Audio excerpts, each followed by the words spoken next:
বেলা 2:30টার পর থেকে এই যে বিমানবন্দরে আগুন লাগার ঘটনায় কিন্তু এখন পর্যন্ত কাজ করছে ফায়ার সার্ভিসের প্রায় 30টি ইউনিট। 28টি ইউনিট ইতিমধ্যেই ভেতরে এবং বাইরে দুই জায়গা মিলিয়ে 28টি ইউনিট কাজ করছে এবং আরও কয়েকটি ইউনিট কিন্তু রাস্তায় আছে যারা আসার চেষ্টা করছেন। এবং বিমানবন্দরের এই সড়ক পুরোটাই আসলে যানজটে একেবারে ঠাসা, যার কারণে কিন্তু গাড়িগুলো আসলে সঠিক সময়ে এয়ারপোর্টের যে ভেতরে সেইটি কিন্তু প্রবেশ করতে পারছে না। এবং যে কথা বলছিলাম, আমরা দেখাচ্ছিলাম যে বাহিরে দিয়ে কিন্তু আগুনটা কিছুটা সেই গাড়িটা আগুন এখনো জ্বলছে দাও দাও করে, সেই জায়গাটিতে যেন আসলে পানি পৌঁছানো যায়, ছাদ দিয়ে যতটুকু সম্ভব আসলে পানি পৌঁছানো যায়, যেন খুব দ্রুত সময়ে আগুনটি নিয়ন্ত্রণে আসে। যতটুকু সম্ভব আসলে পানি পৌঁছানো যায় যেন খুব দ্রুত সময়ে আগুনটি নিয়ন্ত্রণে আসে। আমরা দেখছিলাম এতক্ষণ যে দক্ষিণ পাশের সেই বিল্ডিংটি দিয়ে পানি বেরিয়ে যাচ্ছিল এবং এখন কিন্তু ঠিক এই যে ওয়েটিং রুমের যে পূর্ব পাশ, সেই পাশেও কিন্তু আসলে এখন পর্যন্ত আমরা দেখতে পাচ্ছি যে সেই দিকটিতেও কিন্তু ধোঁয়া ছড়িয়ে পড়েছে। অর্থাৎ বিমানবন্দরের যে এই যে কার্গো ভ্যালিতে যতগুলো আসলে যতটুকু জায়গা জুড়ে আসলে এই কার্গো ভ্যালি পুরোটাতেই কিন্তু প্রায় আগুনের যে ধোঁয়া সেটি কিন্তু ছড়িয়ে গিয়েছে। অর্থাৎ বলা যায় যে এই বিমানবন্দরের যে পশ্চিম দিকে যতগুলো কার্গো ভ্যালি আছে সবগুলোই কিন্তু আসলে ইতিমধ্যেই আক্রান্ত হয়েছে আগুনে। এবং আমরা দেখতে পাচ্ছি যে ফায়ার সার্ভিসের কর্মীরা আবারও সেই পাইপ টেনে কিন্তু পানি দেওয়ার চেষ্টা করছেন। বাইরে থেকে কিছুটা আগুন নিয়ন্ত্রণে আসা শুরু করেছে। বাইরের যে রুমগুলোতে আগুন ছড়িয়ে পড়েছিল সেই রুমগুলোতে কিন্তু আগুন নেভানো সম্ভব হয়েছে, কিন্তু ভেতরের যে মূল যেখানে আসলে আগুনের সূত্রপাত সেখান থেকে কিন্তু এখনও সেই কালো ধোঁয়া নির্গমন হচ্ছে এবং পুরোটা এলাকায় কিন্তু একেবারে ধোঁয়ায় আচ্ছন্ন। আমরা যতদূর দেখতে পাচ্ছি শুধু কালো ধোঁয়াই দেখা যাচ্ছে এবং আমরা দেখতে পাচ্ছি এখন পর্যন্ত হয়তো একজনকে বের করে নিয়ে আসার চেষ্টা হয়েছে এবং একজনকে কিন্তু ইতিমধ্যেই অ্যাম্বুলেন্সে করে নিয়ে যাওয়ার চেষ্টা চলছে। ভেতর থেকে এইমাত্রই একজন আহত যে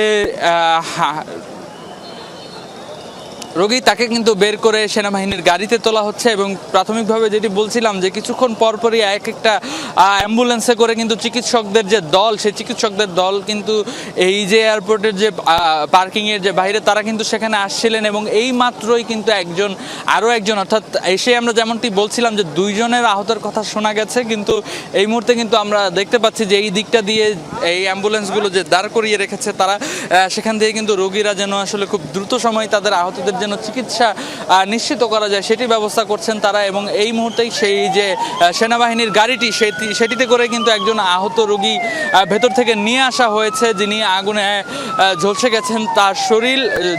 এবং সেই গাড়িটি কিন্তু ইতিমধ্যে সেনাবাহিনীর সেই গাড়ি এবং চিকিৎসক দল সহ সেই গাড়িটি এয়ারপোর্টের যে পার্কিং লট সেটি থেকে কিন্তু বেরিয়ে যাচ্ছেন। এবং আমরা দেখতে পাচ্ছি যে কিছুটা বাইরে খোলার কারণে কিন্তু অক্সিজেন দিয়ে প্রাথমিকভাবে তাকে কিন্তু এখান থেকে সরিয়ে নেওয়া হচ্ছে। অর্থাৎ বলা যায় যে আগুনের যে ভয়াবহতা, সেই ভয়াবহতা যেহেতু এখনও অনেকটা বাইরে থেকে আমরা আঁচ করতে পারছিলাম, সেই ভয়াবহতা আসলে কোথায় যে ঠেকে সেটি কিন্তু আসলে বলা খুবই অনিশ্চিত। এখন পর্যন্ত যে কত আসলে হতাহত হয়েছে সেই বিষয়টিও কিন্তু এখনও নিশ্চিতভাবে বলা যাচ্ছে না এবং আসলে শঙ্কা রয়েছে যে যেহেতু আকস্মিকভাবে আগুনটি লেগেছে সুতরাং ভেতরে কেউ সেই সময় থাকতেও পারেন এবং যদি কেউ নিরাপদে সরে আসতে না পারেন সেক্ষেত্রে কিন্তু অনেকেই আসলে হতাহতের ঘটনা ঘটবে বলে আশঙ্কা করা হচ্ছে।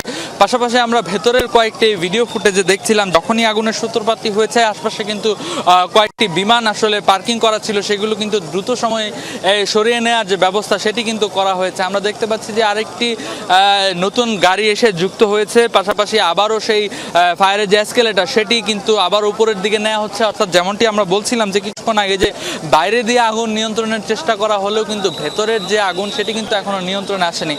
বাইরে দিয়ে আগুন কিছুটা বাইরের কয়েকটা রুমগুলোতে আগুনের যে তীব্রতা সেটি কমে এসেছে, সেখান থেকে যে সাদা ধোঁয়া সেটি নির্গমন হচ্ছে, কিন্তু ভেতরের যে মূল জায়গা যেখানে আসলে এই আগুনের সূত্রপাত সেখান থেকে কিন্তু এখনো আমরা দেখতে পাচ্ছি যে আগুনের যে তীব্রতায় আসলে যে কালো ধোঁয়া সেটি কিন্তু নির্গমন হচ্ছে। সেই আগুন নির্বাপনের চেষ্টাই করছেন ফায়ার সার্ভিসের কর্মীরা। আবারও সেই যে এসকেলেটর সিঁড়ি, সেই সিঁড়ির মধ্য দিয়ে আবারও তারা উপরে যাওয়ার চেষ্টা করছেন এবং আরও 3টি গাড়ি কিন্তু যুক্ত হয়েছে বাইরে। অর্থাৎ এখন পর্যন্ত আমরা যতদূর পর্যন্ত জেনেছি যে প্রায় 8টি নতুন গাড়ি সেগুলো যুক্ত হয়েছে, পাশাপাশি আরও কয়েকটি গাড়ি এই ফায়ার সার্ভিসের ইউনিট যেন দ্রুত সময়ে চলে আসতে পারে সেই ব্যবস্থাও কিন্তু করা হচ্ছে।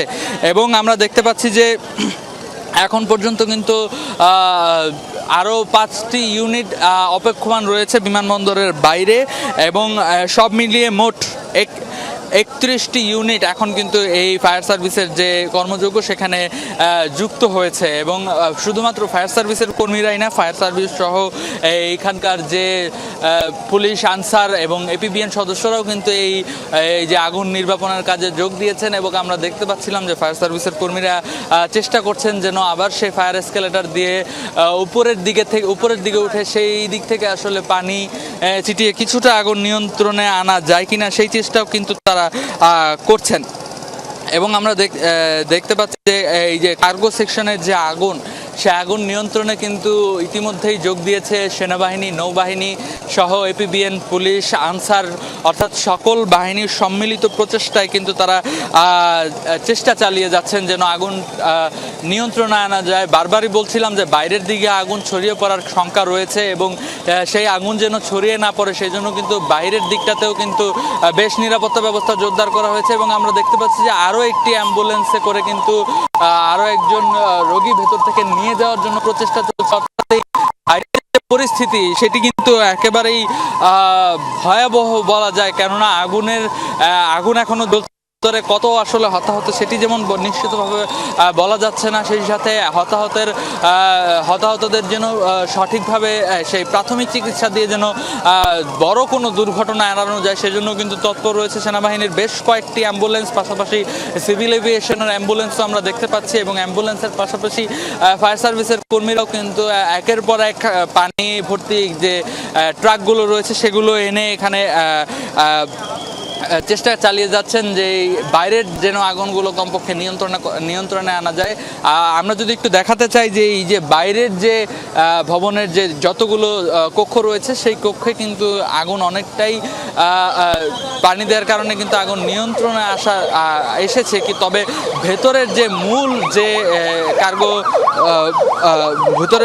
যে কার্গো ভিলেজ সেখানে কিন্তু আসলে আগুন এখনো দাউ দাউ করে জ্বলছে। আমরা বাইরে থেকেই কিন্তু সেই তাপ আগুনের যে ভয়াবহতা সেটি কিন্তু বাইরে থেকেই, ঠিক এই কার্গো ভিলেজের বাইরেই আমি অবস্থান করছি, সেখান থেকে কিন্তু আমরা সেই আগুনের যে রিলিহান শিখার যে উত্তাপ আমরা কিন্তু সেটি অনুভব করতে পারছি। পাশাপাশি আমরা দেখাতে চাই যে এই যে কার্গো ভিলেজের এই পাশটার পুরো এয়ারপোর্টের যে পশ্চিম আকাশ পুরোটাই কিন্তু আসলে একেবারে ধোঁয়ায় আচ্ছন্ন হয়ে গেছে। এবং ফায়ার সার্ভিসের কর্মীরা আবারও সে উপরের দিকে ওঠার চেষ্টা করছেন এবং তারা আইডেন্টিফাই করার চেষ্টা করছেন যে আসলে ঠিক কোন জায়গাটাতে পানি দিলে খুব দ্রুতই আগুন নিয়ন্ত্রণে আসা সম্ভব। আসলে বাইরে দিয়ে যেহেতু উপরে কনক্রিটের ছাদ, সেক্ষেত্রে কিন্তু এখন পর্যন্ত সেই ছাদ ভেঙে আসলে পানি ভেতরের দিকে, সেই ছাদ দিয়ে কিন্তু আসলে পানি খুব একটা ভেতরের দিকে যাওয়া সম্ভব না, যার কারণে কিন্তু তারা আগে উপরে উঠে আসলে আইডেন্টিফাই করার চেষ্টা করছেন বারংবারই যে কোন দিক দিয়ে আসলে পানি দিলে খুব দ্রুতই আগুন নির্বাপন করা সম্ভব হবে। পাশাপাশি আমরা দেখতে পাচ্ছি কিছুক্ষণ পরপরই কিন্তু ভেতর থেকে একের পর এক আহত যে সকল আগুনে দগ্ধ রোগীরা রয়েছেন তাদেরকে কিন্তু একের পর এক বের করে নিয়ে আসা হচ্ছে। অর্থাৎ বলা যায় যে আমাদের চোখের সামনেই কিন্তু আমরা শুনে এসেছিলাম যে 2 জন, কিন্তু তারপরে আমরা দেখলাম যে আরও 2 জনকে কিন্তু নিয়ে যাওয়ার ব্যবস্থা করা হয়েছে ঠিক বিমানবন্দরের এই কার্গো ভিলেজের বাইরের যে বহির্গমনের যে গেটটি, সেই গেটটি দিয়েই কিন্তু এখন পর্যন্ত আরও একজন রোগীকে বের করে আনার প্রচেষ্টা চলছে। পাশাপাশি বলছিলাম যে চিকিৎসকের যে সকল টিমরা রয়েছে তারাও কিন্তু যোগ দিয়েছেন এবং ইতিমধ্যেই ফায়ার সার্ভিসের 31টি ইউনিট কাজ করছেন এবং পথে রয়েছেন আরও প্রায় 5টি ইউনিট। অর্থাৎ বলা যায় যে ফায়ার সার্ভিসের প্রায় 36টি ইউনিট কিন্তু ইতিমধ্যেই এই যে আগুন নিয়ন্ত্রণের যে চেষ্টা, তারা কিন্তু সেই চেষ্টায় যোগ দিবেন। এবং